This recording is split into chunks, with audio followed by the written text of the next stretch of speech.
बीजापुर में अमित शाह के खिलाफ कांग्रेस का प्रदर्शन। पिछले दिनों भरी सदन में देश के गृह मंत्री अमित शाह द्वारा संविधान शिल्पी डॉक्टर बाबा साहब अम्बेडकर के बारे में दिए गए बयान पर अपना आक्रोश व्यक्त करते हुए बीजापुर जिला कांग्रेस द्वारा जिला अध्यक्ष लोनी और कांग्रेस नेता अब्दुल हमीद मुशर्रफ और सभी कांग्रेस नेताओं द्वारा शहर के डॉक्टर बाबा साहब अम्बेडकर सर्कल से जिला अधिकारी ऑफिस तक प्रदर्शन करके जिला अधिकारी को मनवी पत्र दिया गया।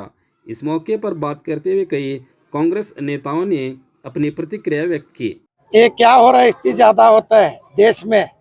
इन्हों 400 सीट ला को संविधान बदलोगे कर रहे थे, वो नहीं हुआ। उन्होंने मिशना हाथ में रख ले को उन्होंने संविधान बदलना करना करते हैं, क्या भी होता नहीं है। उन्होंने नहीं करे तो देश में बगल उड़ता है। ये अमित शाह मोदी दो ही जना किया देश नहीं है, उनके बाप का देश नहीं, ये सबका देश है। हिंदू मुसलमान सिख ईसाई SC ST माइनॉरिटी सबका देश है, उनके क्या बाप का देश नहीं। उन्हें बोले सर का देश नहीं चलता भी, किसी भी हमारे संविधान लिखे वाले को क्या भी बोले छोड़ते हैं क्या है। सर बीजेपी मुखंडों की ओर से कई बयान आ रहे हैं कि हम संविधान के सपोर्ट में है, संविधान विरोधी कांग्रेस पार्टी को कई बीजापुर में कई मुखंडों ने भी बयान दिया है और यहाँ के शासक ने भी अमित शाह के समर्थन में भी बयान दिया है। तो अभी पार्लियामेंट में कौन बोले हैं? बीजेपी वाले बोले हैं, कांग्रेस बोले हैं। उन्होंने सपोर्ट कर रहे हैं, सो बीजेपी वाले बोले नहीं क्या कांग्रेस वाले बोले हैं? अमित शाह बोले हैं। अमित शाह कौन से पार्टी में? बीजेपी में। उन्होंने पहला राजीनामा देना। तो आज आप यहाँ पर क्या करें? आज हमें DC साहब को मनवी दी और आगे अभी 1-2-4 दिन में बैठ को हमें बीजापुर बंद भी ऐलान कर। मोदी लेते नहीं, उन्होंने बीजेपी वाले मोदी का क्या नहीं चलता, अमित शाह का चलता है।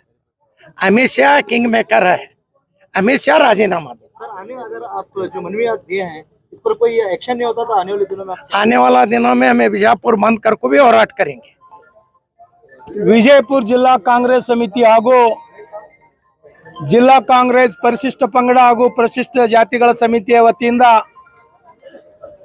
ಹಮ್ಮಿಕೊಂಡಂತ ಈ ಬೃಹತ್ ಪ್ರತಿಭಟನೆಯನ್ನು ಉದ್ದೇಶಿಸಿ ನಾನು ಮಾತನಾಡೋದೇನೆಂದರೆ, ಇತ್ತೀಚಿನ ದಿನದಲ್ಲಿ ಕೇಂದ್ರದ ಗೃಹ ಸಚಿವರು ಲೋಕಸಭೆಯಲ್ಲಿ ಒಂದು ಮಾತನ್ನು ಮಾತನಾಡಿದ್ದಾರೆ.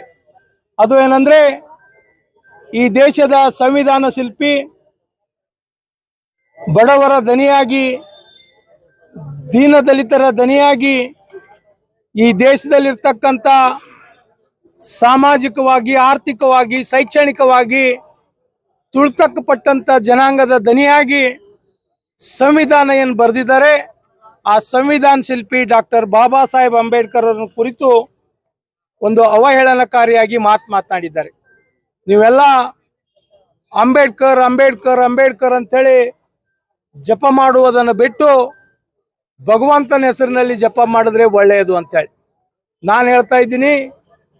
ಸಮಸ್ತ ಭಾರತದ ಪ್ರಜೆಗಳಿಗೆ ಡಾಕ್ಟರ್ ಬಾಬಾ ಸಾಹೇಬ್ ಅಂಬೇಡ್ಕರ್ ಅವರೇ ಭಗವಂತ ಅಂತ ಹೇಳ್ತೀನಿ. ಯಾಕೆ ಈ ಮಾತನ್ನು ಹೇಳ್ತಿದ್ದೀನಿ ಅಂದರೆ, ಈ ದೇಶದಲ್ಲಿ ಸಮಾನತೆ ಬರಬೇಕಾಗಿತ್ತು. ಈ ದೇಶದಲ್ಲಿ ಮಹಿಳೆ ಪುರುಷ ಸಮಾನರಾಗಿ, ಹಿಂದುಳಿದವರು ಮುಂದುವರೆದಂಥ ಜನಾಂಗದವರು ಸಮಾನರಾಗಿ ಇವತ್ತು ಬದುಕ್ತಾ ಇದ್ದಾರಂತಂದ್ರೆ ಅದು ಡಾಕ್ಟರ್ ಬಾಬಾ ಸಾಹೇಬ್ ಅಂಬೇಡ್ಕರ್ ಅವರ ಸಂವಿಧಾನವೇ ಕಾರಣ. ಇಂಥ ಒಂದು ಒಳ್ಳೆಯ ಸಂವಿಧಾನವನ್ನು ಕೊಟ್ಟು ಇವತ್ತು ಅದೇ ಸಂವಿಧಾನದ ಅಡಿಯಲ್ಲಿ ಇವತ್ತೇನು ಡಾಕ್ಟರ್ ಬಾಬಾ ಸಾಹೇಬ್ ಅಂಬೇಡ್ಕರ್ ಅವರು ಸಂವಿಧಾನದಲ್ಲಿ ನ್ಯಾಯಾಂಗದ ಕರ್ತವ್ಯಗಳು, ಶಾಸಕಾಂಗದ ಕರ್ತವ್ಯಗಳು, ಕಾರ್ಯಾಂಗದ ಕರ್ತವ್ಯಗಳನ್ನು ತಿಳಿಸಿದ್ದಾರೆ. ಅದೇ ಅಂಗ ಶಾಸಕಾಂಗ, ಅದರ ಅಡಿಯಲ್ಲಿ ನೀವು ಲೋಕಸಭೆಯಲ್ಲಿ ಸ್ಪರ್ಧಿಸಿ ಮಂತ್ರಿಗಳಾಗಿ ಅಂಥವರಿಗೆ ಅವಹೇಳನಕಾರಿಯಾದಂಥ ಮಾತನಾಡ್ತಾ ಇದ್ದೀರಿ. ಇದು ಖಂಡನೀಯ. ನೀವು ತತ್ಕ್ಷಣ ನಿಮ್ಮ ಸ್ಥಾನಕ್ಕೆ ರಾಜೀನಾಮೆಯನ್ನು ಕೊಟ್ಟು ಈ ದೇಶದ ಜನತೆಯ ಕ್ಷಮೆಯಾಚನೆ ಮಾಡಬೇಕು.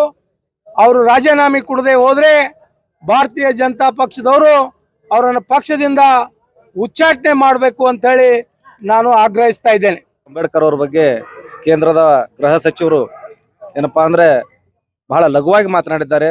ಇವತ್ತು ಆ ಒಂದು ಕೇಂದ್ರದ ಸಚಿವರ ವಿರುದ್ಧ ಇವತ್ತು ನಾವು ಕಾಂಗ್ರೆಸ್ ಪಕ್ಷದ ಪರಿಶಿಷ್ಟ ಜಾತಿ ವಿಭಾಗದಿಂದ ಹಾಗೂ ಎಲ್ಲಾ ಕಾಂಗ್ರೆಸ್ ಪಕ್ಷದ ಮುಖಂಡರ ಜೊತೆ ಇವತ್ತು ಪ್ರತಿಭಟನೆಯನ್ನು ಹಮ್ಮಿಕೊಂಡಿದ್ದು.